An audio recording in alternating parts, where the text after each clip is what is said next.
Hi, this is Debbie with Impression 5 Science Center, and I'd like to welcome you to Sensory-Friendly Science. This is our chance to engage with you and do a sensory-friendly sensory exploration activity at a time when you may not be able to come into the Science Center.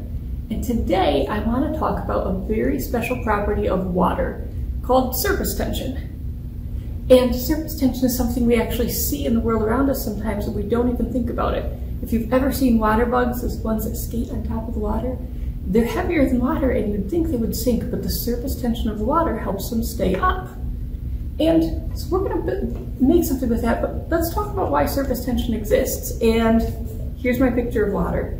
Water, if you've heard it said, is H2O, which means it is 2 hydrogen atoms and 1 oxygen atom.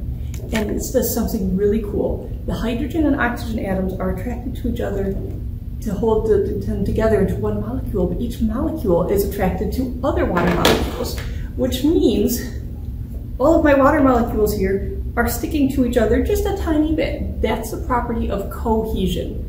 Cohesion is when a chemical is attracted to itself. And there's also adhesion, where it's attracted to something else. And water has at different points both cohesive and adhesive properties.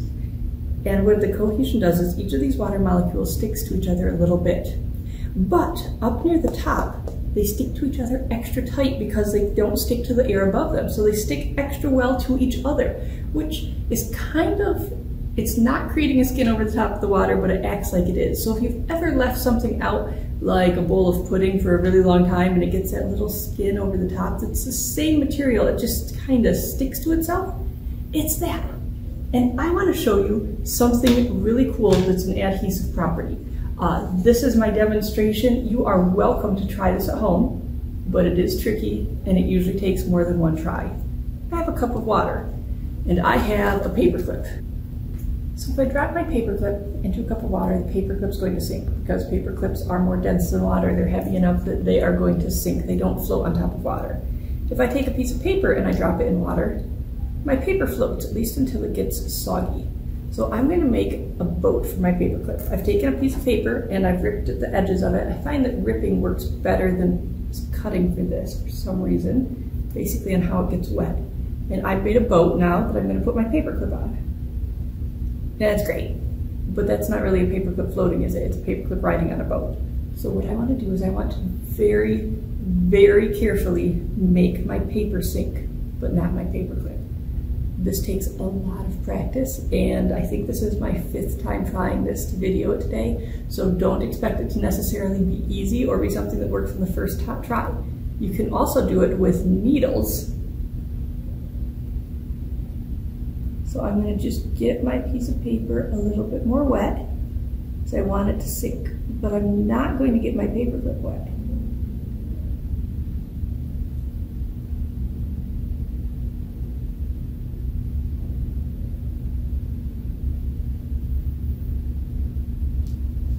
It's amazing and incredible, and I'm going to bring the camera over here closer to show you, but my paperclip is floating on water. So here is my paperclip floating. You can see that when I wiggle the water, it's definitely floating on top of the water. If I angle it, you can see how it floats there. And I could sink this paperclip in a whole bunch of ways. I could sink it just by poking it, but I want to sink it by doing something neat, by using a surfactant. And my surfactant, which we'll explain in a minute, is rubbing alcohol. And I've got a little cup of rubbing alcohol, and I'm going to take a dropper and get a few drops of rubbing alcohol. Now I'm going to put it back over my paperclip, and I'm going to put a couple of drops of rubbing alcohol in my water, and it sinks immediately. So my rubbing alcohol disrupts the surface tension, so that paperclip that's being like a water strider and floating on top, it can't stay on top anymore. So what we used to make my paperclip sink was a surfactant. It's a great word. It means surface acting, so surfactant. And it disrupts the layer of surface tension on the surface. And that's how surfactants work for all of the things we use them for. We use surfactants to clean things because it's kind of like soap making water wetter. you take that soap and you add it to the water, and that water then doesn't stick to itself so much, and it soaks into your clothing better so that you can scrub the stains out better. And it's also how they actually help us fight germs. When you wash your hands, water helps get rid of some of the germs that are on your hands, but you're still going to have all of those germs stuck to your hands that are not removed by water. And when you add soap, two things happen. One, it helps remove more of the germs from your hands, simply because it makes that surfactant act on washing away more of them. But even better, germs have often a lipid layer, meaning it's kind of like a fatty layer. And if you've ever added soap to a container that's full of grease and oil, you'll see that the soap breaks it apart. Soap disrupts that lipid layer on top of things, and it breaks it apart so that then the water can get inside and kill the germs that are there. That's actually how the rubbing alcohol works too. It breaks the surface tension on the water, but it also disrupts the lipid layer on certain germs and kills them. And we have rubbing alcohol in the medicine cabinet, but you also have rubbing alcohol in other things you use, like hand sanitizer is partially alcohol mixed with a gel so that it's easier to spread on your hands, but it's working the same way. And we're going to use surface tension to make boats. And if you think of all of that surface tension being a giant game of tug of war, if you have a giant game of tug of war and you take a big pair of scissors and you cut the rope in the middle, everything brushes away. So we're going to set our boat on top of the water, and we're going to have things tugging, and then we're going to break it and watch our boat move forward or move away from where we've cut. So let's take a minute and do our sensory audit. We're going to talk about what senses we're using and which ones we're going to be exploring with, and what you might or might not like about it. And first, we're going to be looking at things. You can control how bright you have things with what color you use and how bright your room is.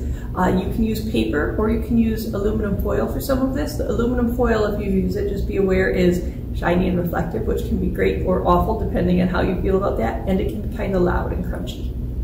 So let's move on to sound. Most of the things we're using are not going to have any noise. There's the sound of things splashing in water, and there's whatever sounds you make preparing things, but there's not really much noisy on this one. So that is our sight and our sound.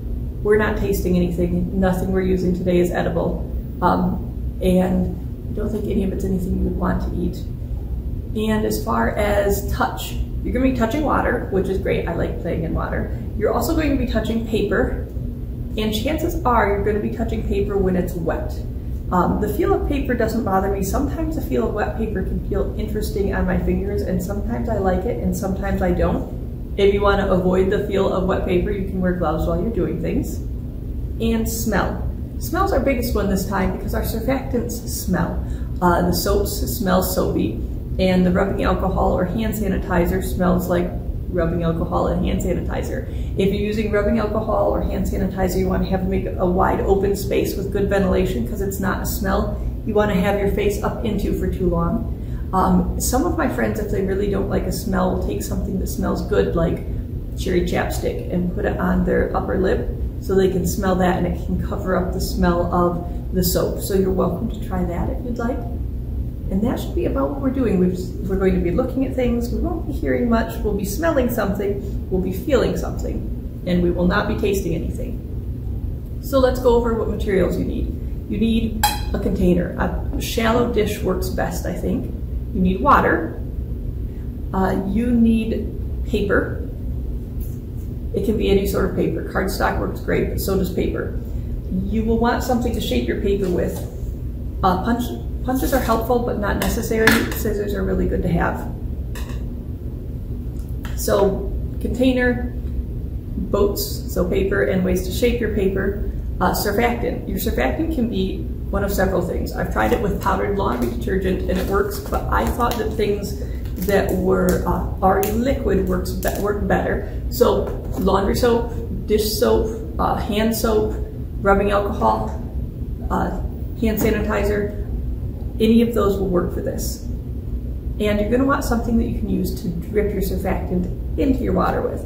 A lot of soap bottles you can just tilt a tiny bit out and it works just fine. But if you need something else, you can use an eyedropper, but you can also use a straw. Straws are great because I can take my straw and I can use it to drip a tiny bit out.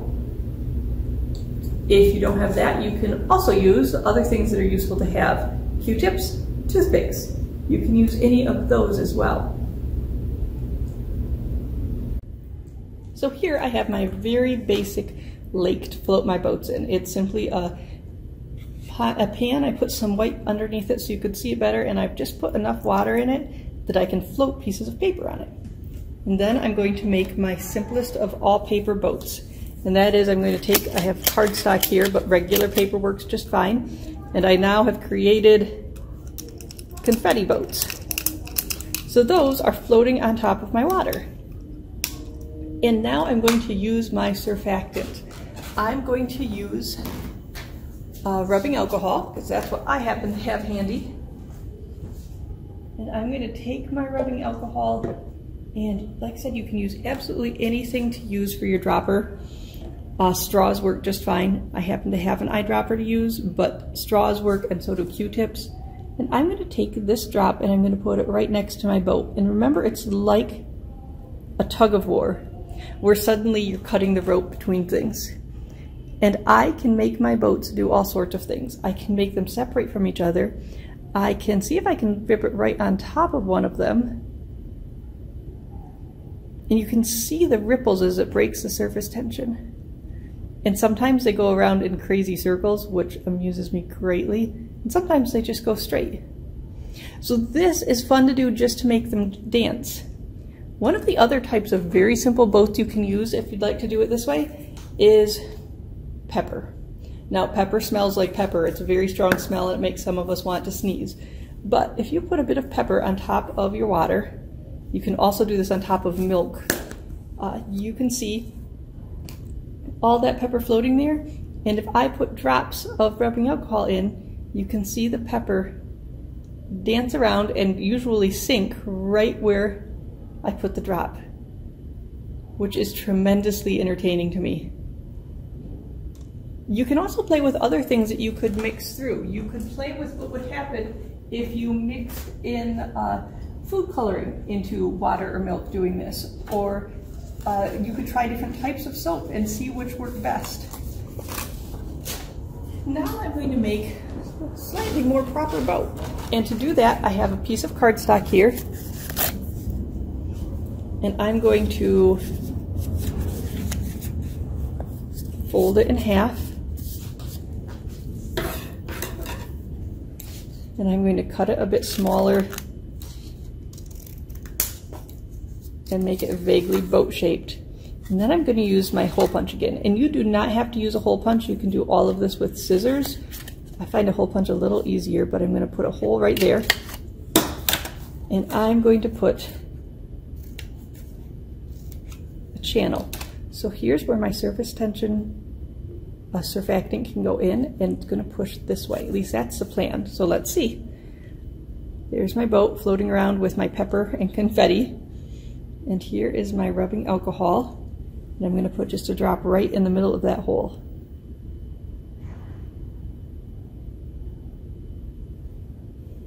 My boat does not go very straight. If you notice, when I created my boat, I did not center my hole super well. So you can play with all sorts of ways of making the boats. You can make them, see if you can go in different directions and different shapes. Which shape it goes in depends on how you've made the boat and how centered it is. You can see if you can make the best centered boat that will travel straightest. You can see if you can make it be the fastest. If you have a friend where you can have multiple boats and see which ones can go in different directions. You can see if you can make them crash. You can see if you can make them spin like mad. So here is another boat. Now, I made my boats kind of pointed towards the front, but you don't have to. But you might see that it makes a difference in how they move through the water. So there's my boat. It takes it a minute to flatten out. And it keeps going straight. It's going to crash into the side of my dish as I keep going there.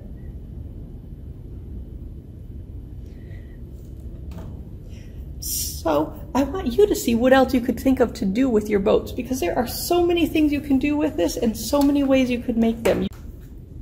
As you are playing with your boats and your surfactants, you might find that it quits working as well. You can have so many of the surfactants build up or so much rubbing alcohol or soap in your water that it quits working as well, at which point you want to dump out your water and try again. You can just dump out and replace. And you can explore all of the ways you can make boats. You can make boats that look like certain shapes. You can make boats that are fancy shapes. I was seeing if I could make this one spin, and I have not yet made a boat that spins super well just off one drop of water, or I'm sorry, one drop of alcohol, but I'm working on it.